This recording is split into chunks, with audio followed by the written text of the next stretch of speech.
everyone, I'm Captain Logan, and you made me watch 12 Monkeys. By you, specifically, I mean Lone Wolf Jedi of Gotham on Patreon. So thanks very much for your support and your request. This is a movie that I have meant to see for a long time. I was really remiss on this. I think of myself as a sci-fi movie fan, certainly not a buff. There's a lot of stuff that I've never gone back to and looked at that I really should. I've seen a lot, but there's a lot of other stuff that I need to watch and stuff that I'm a little bit rusty on. I don't feel real qualified to talk about this one, and of course, I don't guess I have to be. These usually are more of a first impression kind of thing, and I just watched the movie once and tell you how I felt about it like I would do a brand new movie.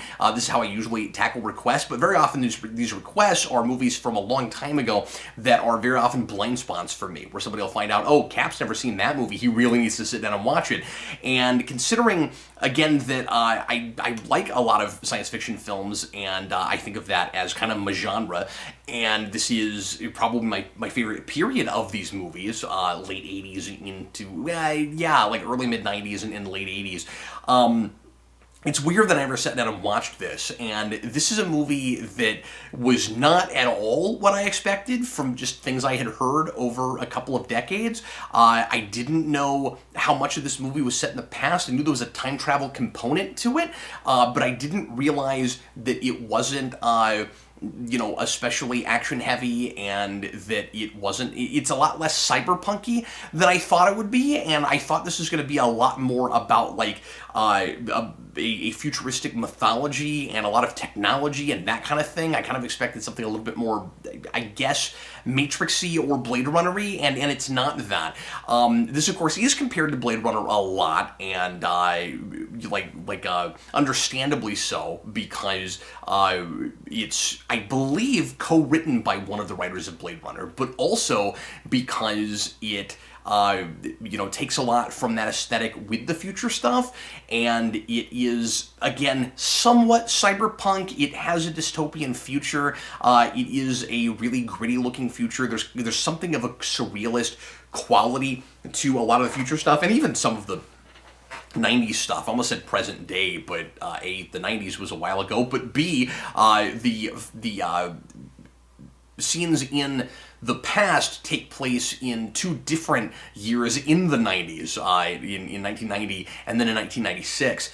And so it's not exactly the movie I expected it to be. I guess I would call this like a blend of Blade Runner and like Total Recall, except it also takes place in the 90s, and so there's that component of, any movie that's about somebody from the future, somebody from another planet, where people don't believe them when they say that that's where they're from. So it also has a little bit of that kind of time after time thing, but it's not a comedy. I mean, there's comedic elements, but most of the comedy is somewhat like unnerving or unsettling.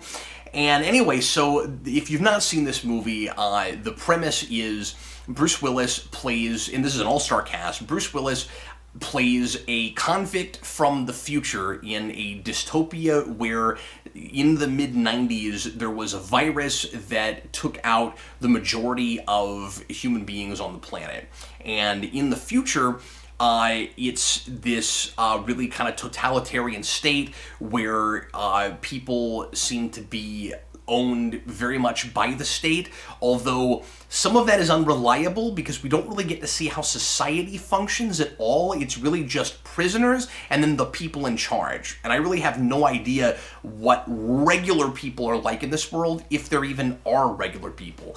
Because of this virus, everybody has to live underground now, and they're not able to go out onto the surface, and that seems to have taken some of our humanity away from us. But there's also kind of a question in this movie about whether or not we lost it already, and if that was maybe the reason that we destroyed ourselves. And this movie is really metaphysical and existential. It's all about what is real and what is not. It's all about what truth is, and also what morality is, and whether truth or morality in a society like ours actually really exists, or if it matters if it exists, because it seems to be just created, like made by the people who run things, by the state, by the people in charge. So one of the major players in this movie is played by Brad Pitt, and he is what seems like a lunatic who's in an insane asylum that Bruce Willis gets thrown into early on in the movie when he goes back in time to 1990, and he has, I think, maybe the most important line in the movie when he says, "There is no right and wrong, there's only popular opinion," and that could be like the tagline on the poster. So I'll break this down a little bit. Bruce Willis gets sent back in time against his will, even though we call it volunteering.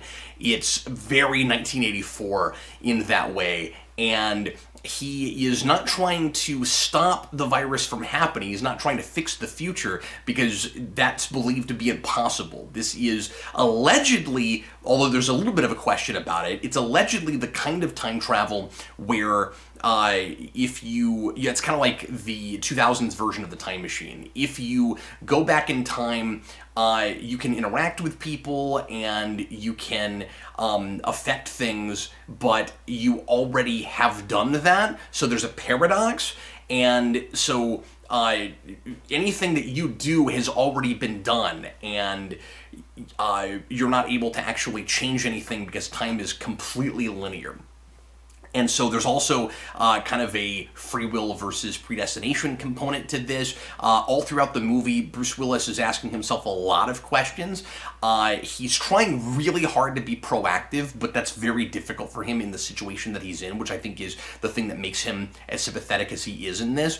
He's basically kind of like this childlike character who is thrown into a situation and doesn't know what to do and is just doing his best. So he feels he feels like a real innocent kind of character, which is interesting because he is apparently a convict. He's done something that got him thrown in prison. And I've watched this twice. I'm still not totally sure what exactly that was, and I'm suspicious as to whether or not he actually did anything wrong at all.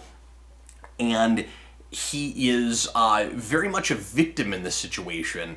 And again, trying to be proactive, trying to do his best and help to fix the future, because the thing that he most wants, and I like how simple his character is considering how complicated the story is, all he wants is to see the surface and see the sun and get to breathe the air. And in going back in time, he gets to do that. There's this wonderful sense of wonder about his character, John, that he gets to just experience all of the things about life that we take for granted, that we as a culture might be ruining in being the dominant species on the planet, and taking for those things for granted, and thinking about ourselves as the owners of the world and as kind of gods among the animals. And this is all about the ways in which we are animals and the ways in which we're not animals. And so anyway, John goes back in time. He accidentally winds up in 1990,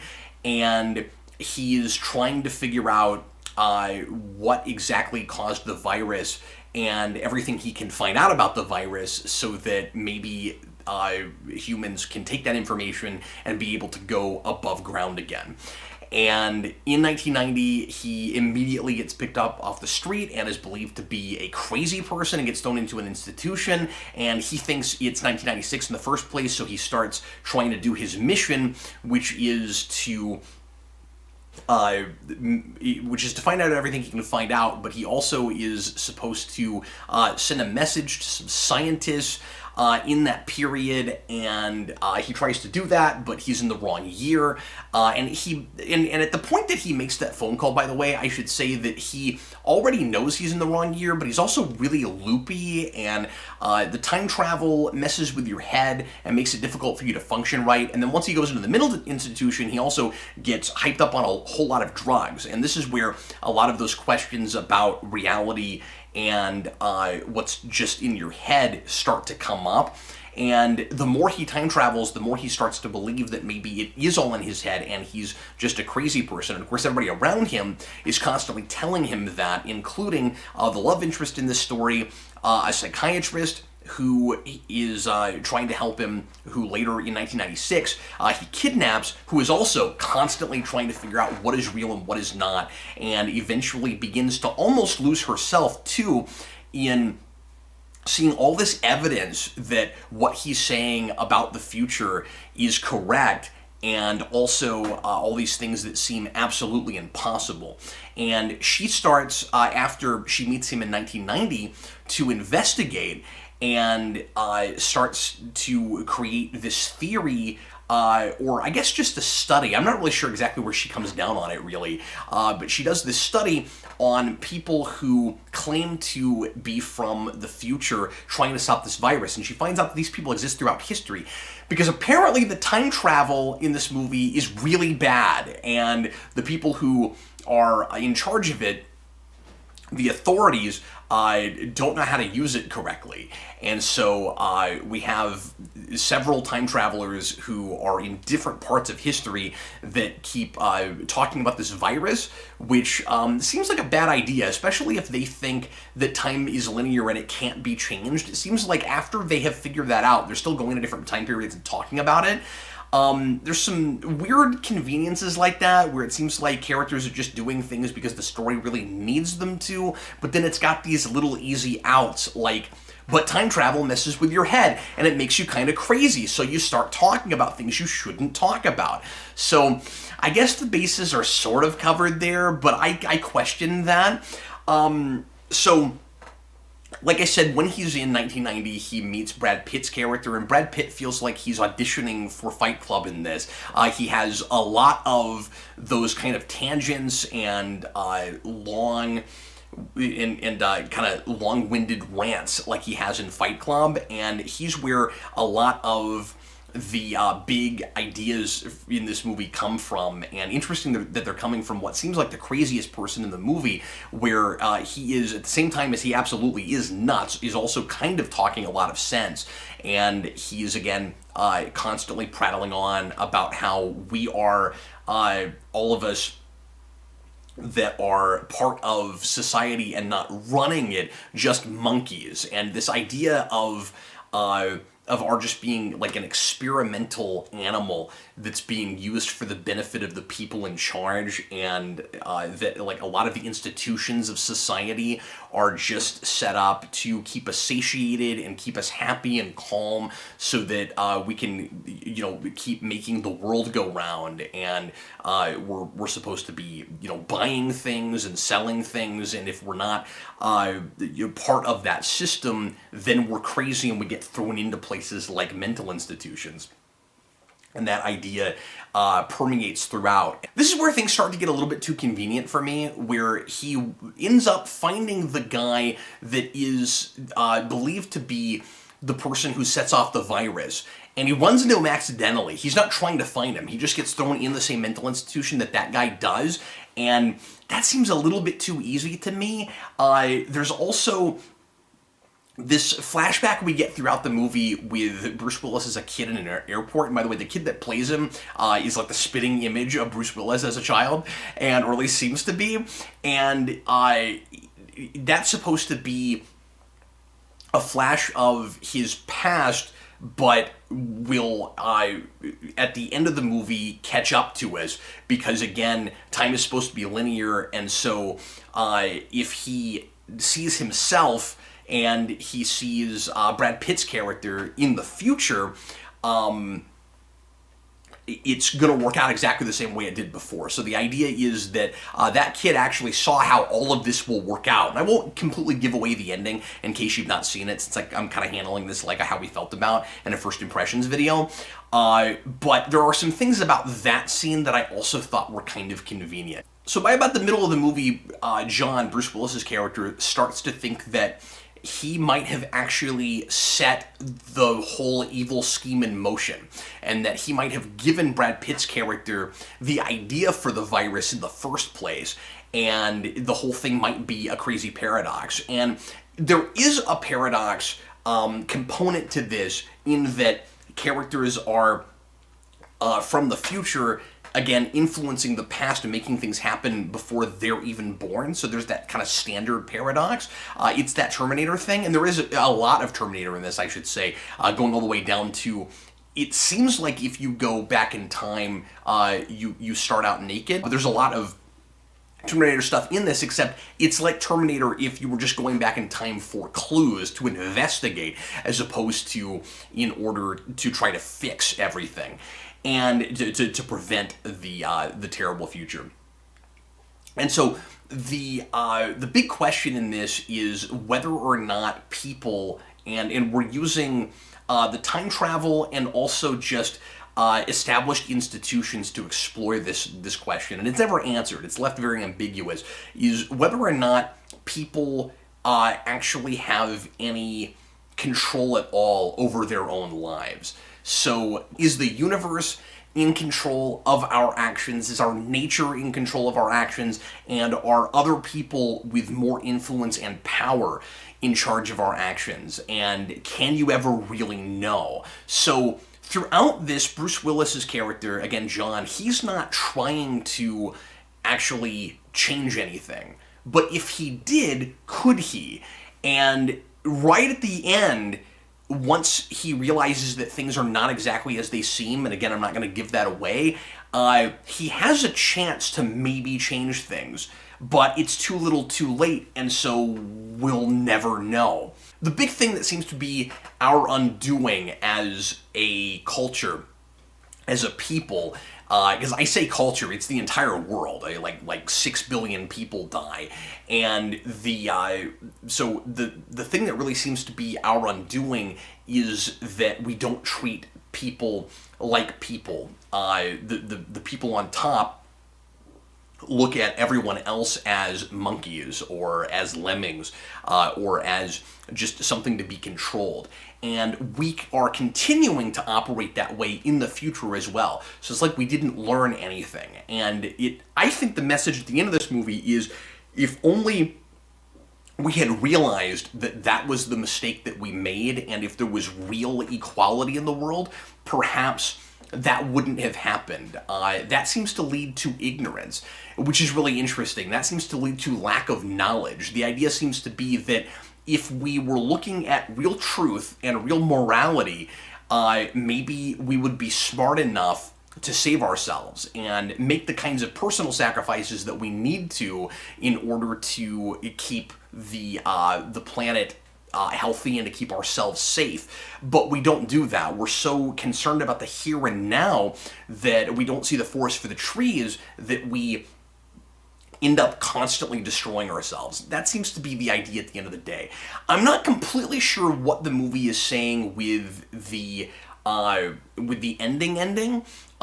There is a little bit of a bait and switch that happens, and I need more time to noodle it. Like thematically, I'm not completely sure what it's getting at, except for that. I'd say that this movie is really heightened all the way throughout. The present day feels less weird, of course, than the future, which is looked through sometimes almost like a fisheye lens, where it's kind of surreal and it's alien and it doesn't feel right, and it's not just because we're not used to being there. Like, it's wrong, it's unnerving, it's incorrect. And then when we go back in time, there's also still a little bit of that. It's kind of that Matrix thing of the world is not the way it's supposed to be, and it's really exaggerated, and people are just off. And here I think the point of that is supposed to be, like, it's not just color filters and things. It looks heightened, it feels off, but also a lot of the performances are real, over the top and heightened and super theatrical. And that really emphasizes the idea that we've just completely lost ourselves as a culture. There's a lot of really cool performances in this. This is some of the best work from Bruce Willis I've seen. He looks just really uncomfortable and afraid and mousy through a lot of this. Like I said, I find myself really feeling for him a lot. He goes to the nines with the appearance of being crazy. He's not afraid to like drool all over himself and be kind of gross when the movie calls for it. And I've seen Bruce Willis performances, of course, where he kind of phones it in, and this is not that. It seems like Bruce Willis's best period post Die Hard is this like dystopian sci-fi stuff. He's as good here as I think he is in The Fifth Element. I think that's maybe a better movie than this, but I think he's just absolutely excellent in this. It's close to Unbreakable, I think. I mean, it's a really good Bruce Willis performance. And then you've got Brad Pitt just being like an absolute maniac, but like I said, also talking a little bit of sense, and that's kind of a neat juxtaposition, and he feels like the only actor who could have played this.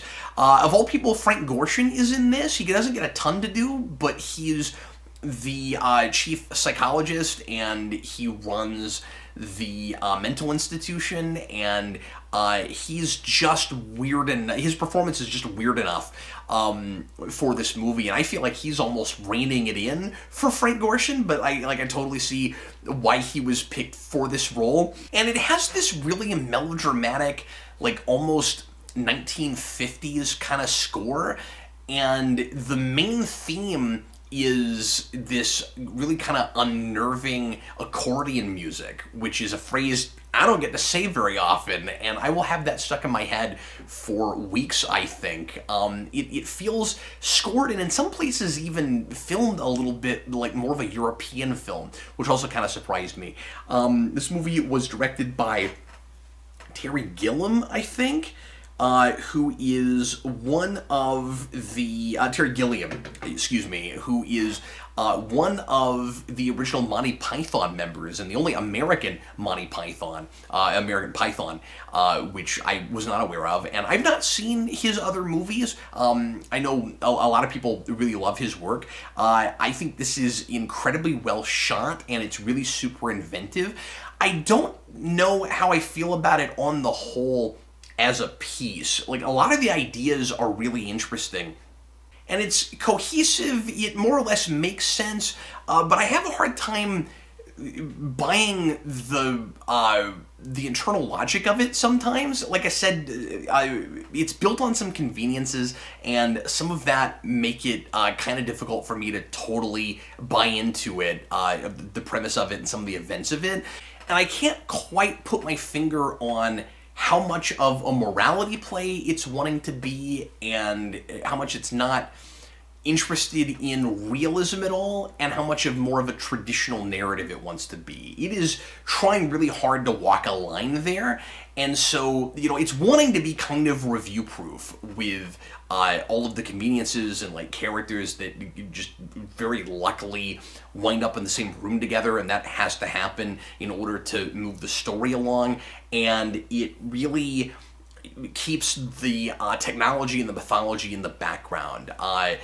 Time travel is always a weird conceit in a thing like this, where Bruce Willis's character has to be a kid in the early 90s and only be in his like 30s or early 40s when we get to this dystopian future, and yet time travel has been invented, and I always have a really tough time with that. Like, at least with Terminator, it's robotic technology. Like, when we get to this horrible apocalyptic future and the human beings don't run things anymore, they don't have a society, so they can't continue to really evolve technology very much. At least there's this other, society of machines that has taken over and is perfectly capable of continuing to advance.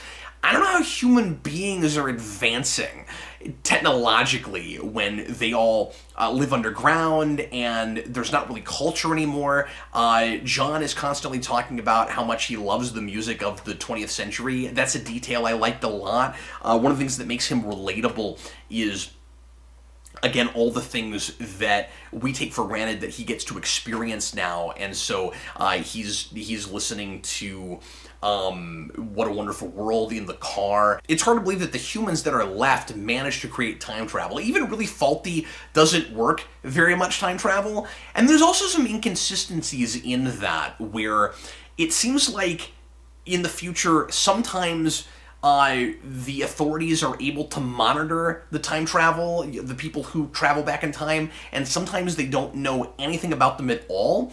There's a whole thing about teeth, and they're being able to track people through teeth. I guess the idea is supposed to be that they have agents there already. Like, sometimes they're just lucky enough that there are agents that landed in that time period or stuck around that long, and if the tracker in the teeth is still there, then those people can find you. I didn't really get that until the end of the movie, but I think that's what's going on. But most of the time, when John gets back to the future, he has to explain everything that happened because the authorities have no idea and they weren't able to monitor him in any way. And some of that seems a little bit inconsistent. I'm just not completely sure what the rules are with that. About, I don't know, 2/3 of the way through the movie, John starts thinking maybe he's crazy. And I'm glad I watched this a second time, because the first time I watched it, that came out of nowhere for me. Where I was like, okay, he was completely confident in being from the future and in having details from when he was a kid. And the whole way through, he never questions his sanity. And then all of a sudden he goes to the future again, and he's like, none of you people are real, and I don't believe this is happening, and the present is 1996. And when he goes, and then a little bit after that, he starts to get his bearings, and he starts to believe that he is indeed where he is and that he's from the future. And so it took me a while to realize the ideas, like, I think sometimes the movie has a hard time communicating this, certain things, because our Eyes In character is not only from a future that I don't fully understand and haven't seen a lot of the society of, but also a guy who himself is trying really hard not to unravel, and who is completely controlled by these people and then controlled by drugs. And so it's really difficult in a movie where you can't just, give exposition like you could in prose, just descriptions of things. It's very difficult to communicate things through a character like that. And the movie does its best, but there are places where it loses me for a minute, and this absolutely, I think, requires a second viewing to fully appreciate. But when he goes back in time, he starts to question those things again. And so he time travels like 3 times, and toward the end, he goes back in time, and he's still on his mission where he wants to give the people in the future what they need in order to survive, but he's also hoping to finally settle down there because he loves being in that period so much, and he's just kind of hoping that he's wrong and that he can fix things, or that something he has done has hopefully magically changed the future. Or at the very least, he could just settle down for a few days until the virus happens. There's a place toward the end where he seems to be wondering if maybe the virus isn't actually going to happen, but he's been to the future. I mean, he's from the future, and he knows that happens, and nothing he's seen so far would lead him to believe that anybody that's ever time traveled has ever changed anything. And so even if he thinks it's possible to change the future, I found myself wondering what he thinks happened that actually caused that. And I guess it's the psychiatry lady the psychiatrist lady that even more thinks, oh hey, maybe we're okay. Maybe the virus isn't actually going to happen. But without giving away the ending, at that point, there's a thing that they find out that makes them think that maybe they just didn't have all the information and it was something else that caused it than what they initially thought caused it. But that wouldn't mean that it didn't actually happen. And John figures that out faster than she does, but it's really weird to me that there's any period where he's like, you know what, maybe I can go off and have a life with her. Like, it's pretty obvious that that's probably never going to happen unless you still think that maybe you're crazy. And at that point, I'm not sure if he's wondering that or not. I wish somehow at that point I could get more into his head. But it's an awkward kind of story to attempt to present, and I'm certainly sympathetic toward that. All in all, I'm feeling it. I didn't love this movie. I was really intrigued by it. As an experience, as an entertainment, I found myself mostly just asking a whole lot of questions and then being intrigued by some of the really like weird and unsettling choices in the movie. I didn't find this like wholly entertaining so much as more of an interesting experiment and an interesting kind of mind game, I suppose. But I'm certainly glad that I watched it. It's definitely not up there in my favorite science fiction films of this period, or even in dystopian and again, kind of cyberpunk movies.